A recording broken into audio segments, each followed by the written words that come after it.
Mga SSS pensioners, pension increase. Meron nga ba ngayong July 16, 2026? Yan ang ating pag-uusapan. Hello mga ka-vlogs! Welcome sa aking YouTube channel at welcome po sa ating official Facebook page.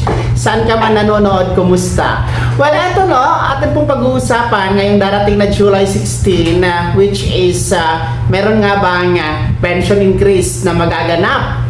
Alam nyo naman na ang July 16 next week, araw ng Huwebes, ay schedule po yan ng pension crediting o pension releasing para sa mga pensionado na kabilang sa pangalawang batch. Sino-sino ba ang mga kabilang sa pangalawang batch?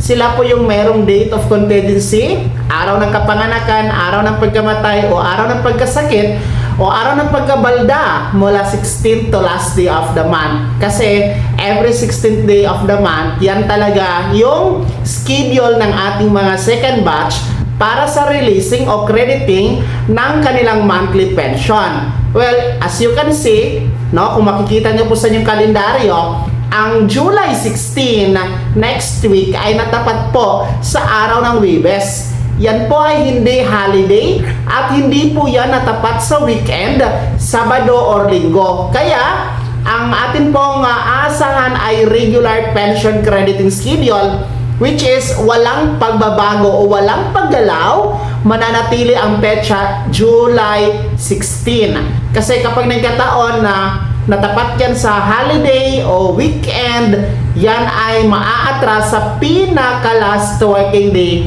ni SSS. Pero ulitin ko, wala talagang pagbabago. Kaya antabayanan nyo po, mga second batch SSS pensioners, ang inyo pong July pension sa inyong ATM card sa petsang yan, July 16, no?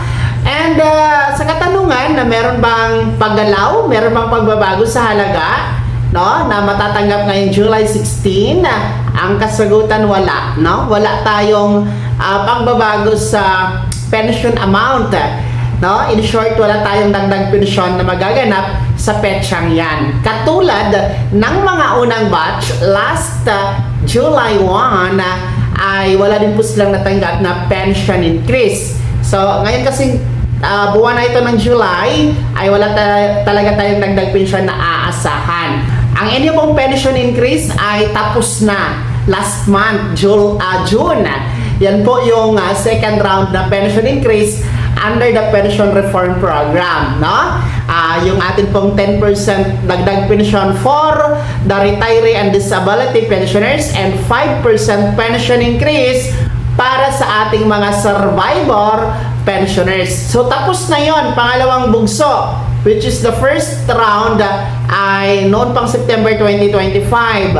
At masusundan ulit ito ngayong pangatlo at panghuli na bugso, that will be on September 2027. Kasi 3 taon ito na pension increase under the pension reform program ang ipapatupad bago po bababa sa pwesto si Pangulong Bongbong Marcos. So, ibig sabihin nito, from this month of July 2026, more than 1 year pa, September 2027 pa, muling magkakaroon ng dagdag pensyon sa inyo mga SSS pensioners. Pero for this month of July or before the month of September 2027 ay wala talagang dagdag na aasahan. Sana klaro po yan, no? Kung ano po ang inyong or magkano ang inyong monthly pension amount, yun lang po ang makikredit at madedeposit sa iyong ATM card. Wala na pong iba mga ka-vlogs. So ngayong July 16, 2026, araw ng Huwebes next week,